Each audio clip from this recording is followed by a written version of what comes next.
It's like going Fine. back in time. Yeah. It's like going through a time warp, right?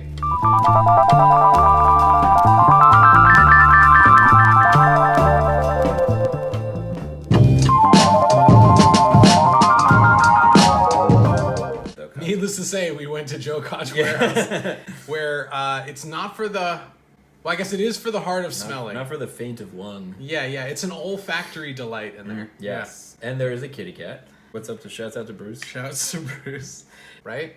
And it's a place, like we said this walking out, like New York on the surface, it's easy to be like, this place sucks, it's expensive, it's just like one $30 salad shop after another, and the police are going to beat you up on the way out, whatever. Oh my God. But underneath that, the veneer of contemporary New York, the older hidden New York is still there, and it's still hidden, and I think it's probably hidden for a reason. But There's still some of it. The idea that this warehouse exists at all is kind of a miracle. I agree. And it makes you wonder what else is still out there, which is exciting. Yeah, I agree.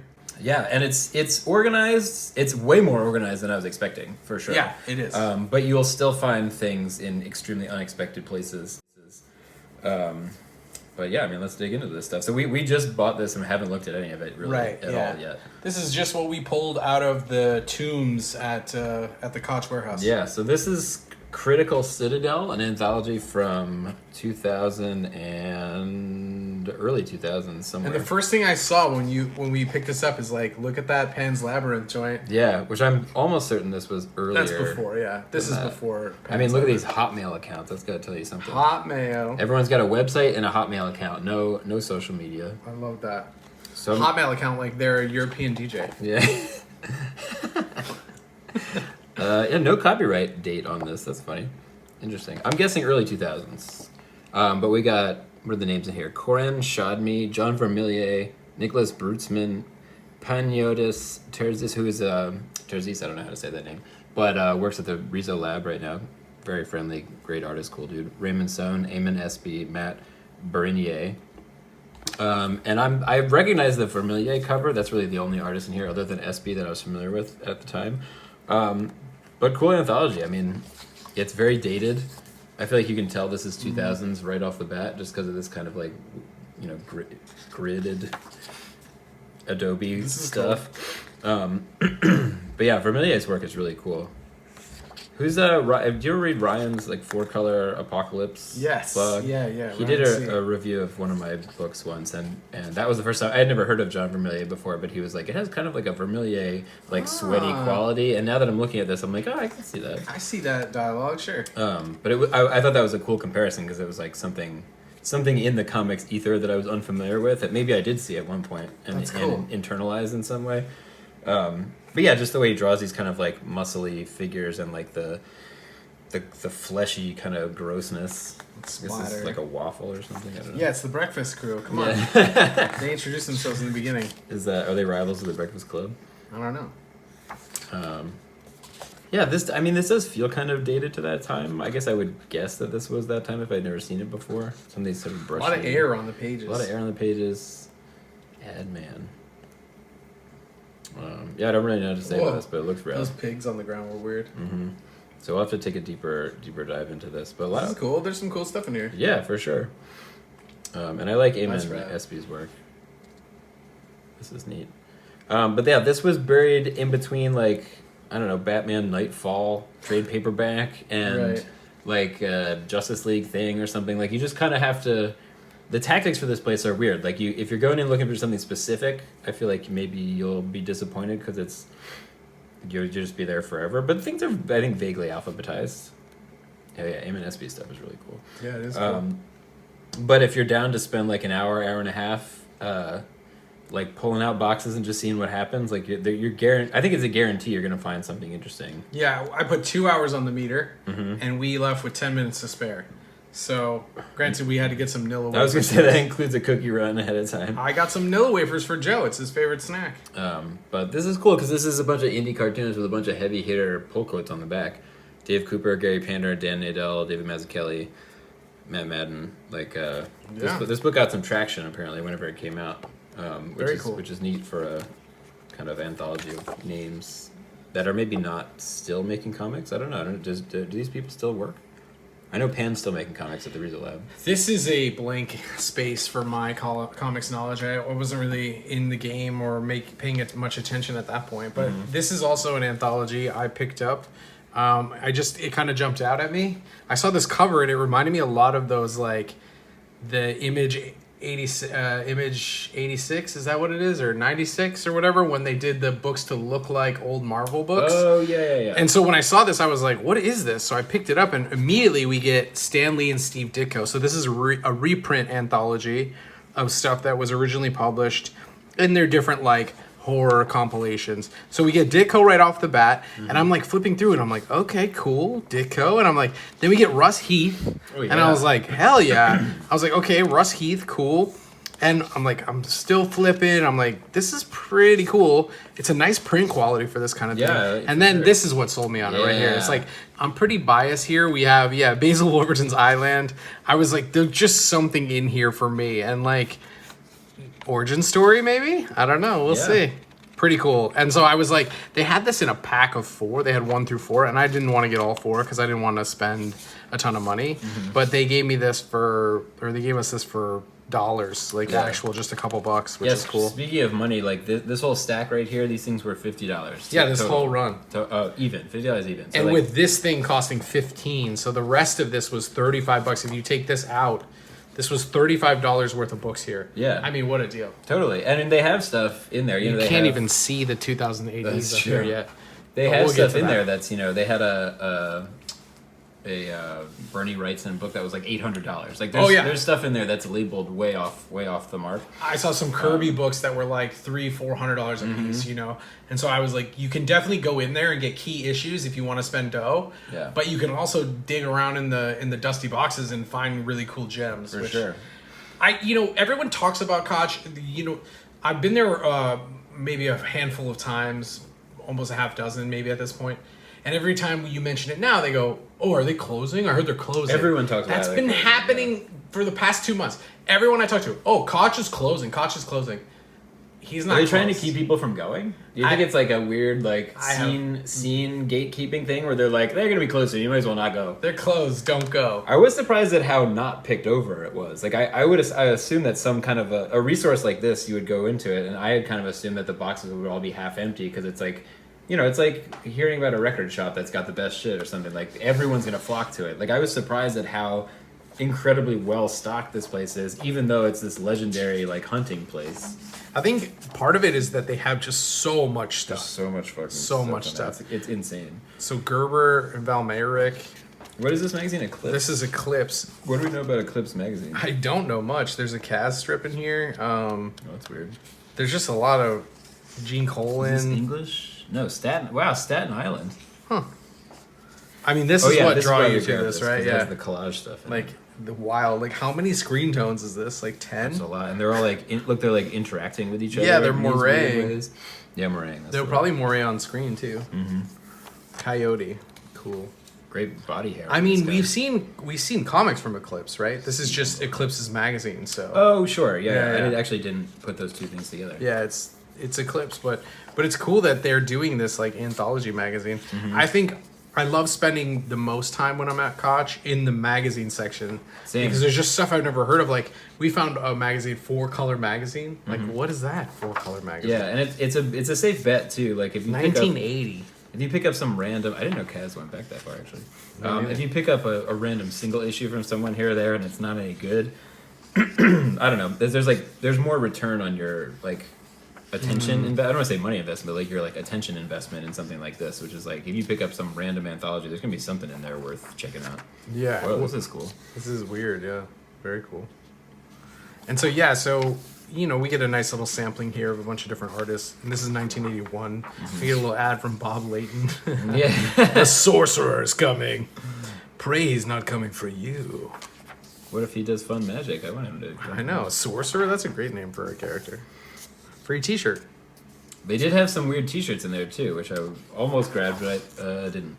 for my own reasons. Yes, for bugs reasons. But no, I think that was like those were old Comic-Con shirts that they produced. Yeah, but they were in a bag with a label on top. Yo, that's the OG Ballin. Yeah, the Ballin. Yeah, that's wild. Forbidden Planet. Back when they're on the corner.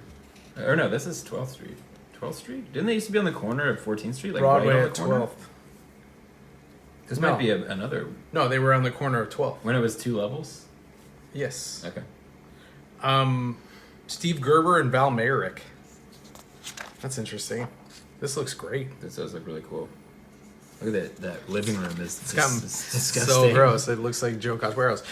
There's some of this has like Mad Magazine feel to it. Yeah, I was thinking the same thing. Yeah. Yeah, real expressive. I mean, I can't I can't claim to support the subject matter of whatever's going on here. But. Yeah, I have no idea what this is, but it's interesting to look at. Yeah, for sure. Robert Williams. Represent. It's wild who we're finding in this. Yeah, so the warehouse is organized. There's like there's kind of loosely organized into like magazine and oversized section, also like art books and stuff. Then there's like a whole history of just alphabetized things from kind of more major publishers. There's vinyl. There's we found a box of cameras. There's toys, posters. Yeah, G.I. Joe, Barbie. There's VHS stuff. There's old CDs. There's all kinds of random like smut. Mm-hmm. And a lot of horny stuff in there for sure. Tons. Which leads us right into our next. So this also was in a box not labeled like underground or indie or anything. This was sandwiched between I think like some I don't know Vertigo comics and maybe like some Valiant shit or something. I don't know. This is great. But yeah, more Crumb. I love these like you need a like he was just cranking these out. Yeah. I don't even know if there's a You Need a Comics #2 or whatever. I have a handful of these little books that are just like one-offs of these weird little strips, it's Crumb doing Crumb things. Right. Mr. Natural being horrible. A lot of experimentation in here too. Like it really makes me want to do more kind of short strips and stuff like that. Yeah, like for sure. I do. In the most recent book that I'm working on now, I'm doing like some 2 and 3 page things, but I don't know. I feel like the shorter it gets, the more precise you have to be, or something. I don't know. So Honey Bunch Kaminsky, right? Mm-hmm. Modeled after his future wife, right? I think so. Yeah. In part. Rest in peace. Yeah. Anyway, pretty self-explanatory Crumb stuff, God. but Brutal. Yeah. Happy to pick that one up. I don't know why I feel so compelled to get these things. I am like we did talk about. Well, Crumb. the art is fantastic. It's so fantastic. The art is great. So the thing that I think about Crumb, which we've talked about this before, it's like he's dealing with his demons and dealing with sexual taboo all the time. Yeah. And it's like, and it's extremity. It's really intense. So it's not for the faint of heart. And like, I'm not trying to have an opinion on it. I'm trying to take that I have no opinion. I'm going to look at the art that I like and divorce myself from having an opinion about the subject matter. Yeah, which I think is okay. That's my stance on Crumb. Yeah. So in the magazine vein, we found a few other things here. I just feel like I don't have to have an opinion on everything. I don't have to take a side on everything. Yeah, I totally agree. I just let it be what it is. You want to get mad about it? Get mad. You want to enjoy it? Yeah. Enjoy it. I don't care. Go form your own opinions. Totally. But if someone is upset about it, I would be curious to talk to somebody who hates Crumb and thinks he's really offensive. If we could have a leveled conversation about that, I'm really interested in that. I want to know why these things are offensive to other people because that makes me evaluate why I think it's interesting. Also. Yeah, it's funny because I saw an interview with which I posted with Zappa, and he was on Crossfire in 1980, defending his music against these right wing conservatives. And they're like, you're ruining America. And it's that's the level of discourse. If that's the level of discourse, then I'm not interested. Yeah. I don't need you to yell at me. Let's be honest about what's ruining America. Private interest, corporations, sucking all the money out of every economy, every community, and then using it to bribe the politicians. Yeah. That's what's ruining the country. If you want to use that hyperbolic speech, right? Yeah, and then dumbing people down to accept just this kind of homogenous nothing culture. Well, it's just when you make $50,000 a year and you want to defend billionaires because you think that's what America is. then maybe you've lost the thread somewhere along that. Yeah, and maybe actually that gets into maybe like that's something that I've always been interested in, is like stuff that exists outside of that. Things that are extreme are interesting to me, and it's the same kind of thing that some people find offensive, which is fine. I'm not here to tell them they're wrong, but it's the stuff that interests me because it is pushing the boundaries of taste, I guess, or pushing the boundaries of like what's quote unquote okay. I like artists that are, or I'm interested in artists who are pushing the edges of that stuff because it does cross over into offending people. And I guess I like that. I like people who are provocative, but then I also don't like Alex Jones or whatever. So there's got to be a line. Right. There's a line somewhere. Sure, there is a line somewhere, and I guess it's like you know it when you see it. Yeah, yeah. I guess there's no artistry to Alex Jones in the way there is to like Frank Zappa. Well, yeah, I mean Alex Jones isn't making art. He's denying atrocities so he can sell supplements. Right. Like it's pretty ridiculous. Which I guess is its own kind of art. Yeah, I mean the art of capitalism. When we were in Chicago, we're sitting at this place having dinner, and I'm listening to the conversation next to me that's very loud, and it's a couple on their obviously they just met off of like a dating app. It's their first date. Yeah. And the guy goes, I always wanted to be like an artist or a filmmaker, but then I just realized business is the greatest art of them all. Oh boy. And I was like, that's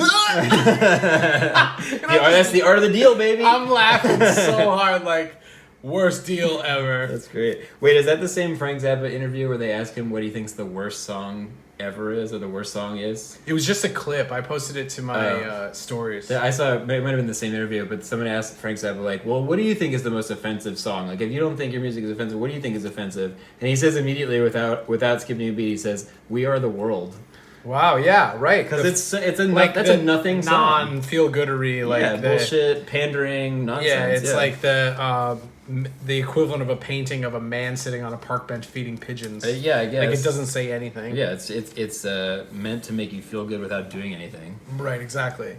And that's just assuaging your natural need to rebel. Is that how you say that word? Assuaging? I think so. Or we say assuaging, but that sounds like sewage. It doesn't seem. No, I think it's assuage. Assuage. Yeah. So in this great comics journal, we get. Wait. So why did we pick this one up? Okay, we picked this up because it has the Matt Groening interview, which for secret reasons we're interested in. Yeah. Spoiler alert. No spoilers. No secret reasons. Yeah. Secret. Hint. We also really wanted to see what Julie Doucette's secretions were. Well, I don't want to see what they are, but I want to know why that says that. You don't want to see the secretions? I'm not sure I do. I don't know. We do get some great... Oh, here we go. There's some secretions. God damn, she went hard. That's great. Good for her. Big fan. Yeah, hell yeah. Like that's a world that I want to really explore. In her New York Diary, I picked up not that long ago. They reissued it. It's wonderful. Oh yeah, can I borrow that? Yeah, sure. So we get this great Gary Panter sketchbook. So this is 91? Is that 141? I think. No, the year. Oh, I think it says it in here. I think you said 1990. Oh yeah, April 1991. April 91. So Simpsons is out. Yeah. But Groening is still mainly known as a cartoonist. I would be curious to see how many Simpsons fans now know that he made comics at all. Whatever, we'll talk about that during Secrets. So we get a bunch of stuff here, and we're pretty interested in the Doucet and the Groening. We get some Kurtzman stuff, and a pretty great episode issue here of Comics Journal. We're going to get into this a little deeper in the future, but we really just wanted to show off kind of some of the heavy hitters because we have reasons. Yeah. So did you have any experience with Comics Journal? Have you read much? Not really. Journal? No, actually. I've had a couple of the like special ones. Like there's one I have that has Al Hirschfeld on the front because they would publish the magazine, but they'd also do these like annuals. I guess, like the thick magazines. spine. Yeah. So I have that one, which I read over and over again in college, but I never had I haven't spent that much time with the actual magazine. I had for a little while. I had an online subscription, but when you log into the online platform, it was like you're reading old scans of the comic, but they're like not super high quality, so they're real small. They're kind of hard to read, but I would read a few of those in that time. But it's great. I mean, this stuff is amazing. Like it gets accused of being like a gatekeeping thing, especially the commenters for a little while. It was like really aggressive, but the Comics Journal itself, I think, is like pretty incredible. Yeah, I mean, I think it all comes out of Gary's kind of like id. But you know what I did find?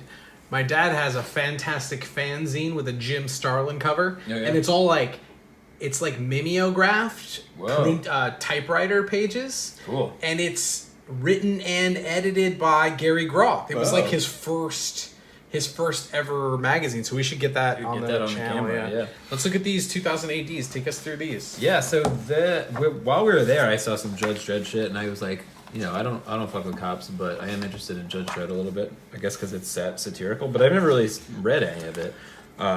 And Koch Warehouse does have bundled 2000 ADs that I guess have Judge Dredd story arcs in them or something. Yeah, he does a lot of packaging. So he'll like bundle a lot of runs of issues for different arcs and just like for things you want to have, different writers runs on things and stuff like that. So you can get package bundles of a lot of your favorite titles there. Yeah, so that's I was photo reference for sure. Yeah, a lot of this is. Yeah, I like this scrapey screen tone technique though. That is cool. But yeah, I was interested in the artwork. Like, there's every cool artist from the era worked on Judge Dredd. I mean, we mentioned Boland a minute ago.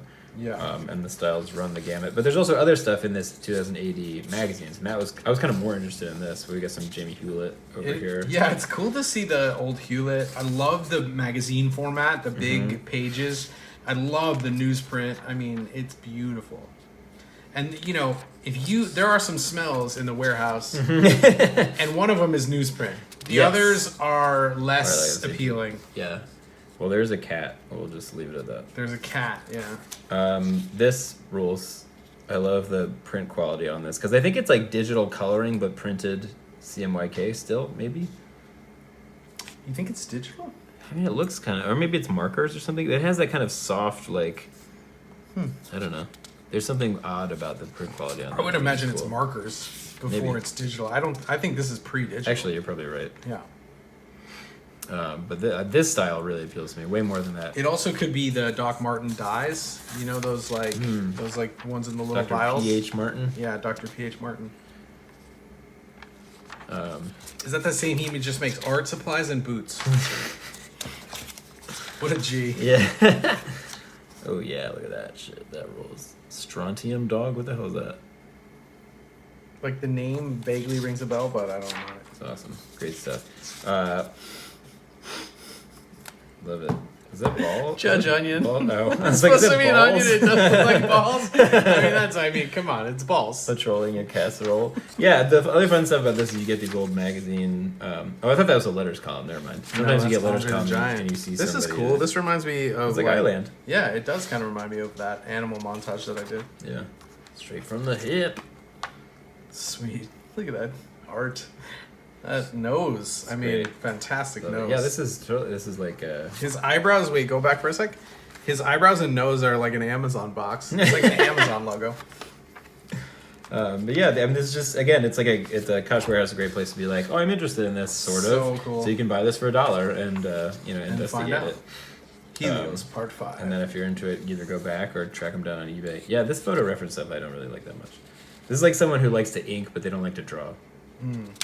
Or they're just like, this is how I draw. I'm going to try to draw as much like reality as possible. Yeah. Bike is kind of cool, I guess. I photo referenced some self-portraits recently.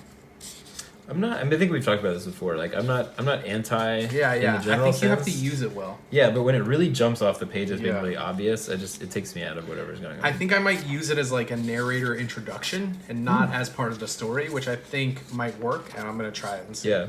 We're also Oh man, these colors look great. These are definitely markers. They do look sick. Or this might be paint actually. Maybe. Yeah, anything's possible. Could be a mixed media thing. I love this panel right Airbrush, paint, yeah. Two, they're like both firing at the same time. Or I guess they're getting shot at, I don't know. Wow. There's more of your boy Strontium Dog. Strontium Dog, straight from the Tales from the Doghouse. Tales from the Doghouse. I'm gonna name my new mixtape. This painted shit looks really cool. I just got I borrowed some Prismacolor markers from school. Well done. And those are fun, for sure. I think I might try to get some paint markers too, kind of mix them up. Did you ever see any of the Judge Dredd movies? I saw Dredd, which is not the Sylvester Stallone one. That's the Keith Urban one? The Keith Urban one that's like kind of ripping off The Raid a little bit. Wait, Keith Urban's the actor, right? Not the musician? Carl Urban? It's a shame that their names are the same. Yeah. I think Keith Urban's was married to Nicole Kidman, and Carl Urban is the guy who's in The Boys. Are they related? Dread. I don't think so. Well, yeah. So this was our haul from Koch Warehouse. It's a special place. I mean, It is cool. I love it. I'm amazed that it still exists in Joe Biden's America. And you know what? And you know Joe is really cool. Joe He's Biden? really nice. Joe Koch. Oh yeah. Yeah. Super nice guy. He was there. You know, it's his thing. He gave us a little tour, which I'm sure Nick has gotten before, but this is my first time there, and he gives a little tour, and he knows where everything is. I mean, He does. I'm sure he doesn't know what's in every single box, but he knows where it's a guy who's organized this thing in his head for decades, I'm assuming, and we'll Hasn't throw lost a step. we'll throw some footage in the episode so you can see what it looks like. But if you're in the New York area, I highly recommend taking a Sunset journey. Park, baby. Yep. It's out there. It's out by Industry City. I suggest taking a car, but you can subway it. It's a little bit of a walk from the subway, but it's not terrible.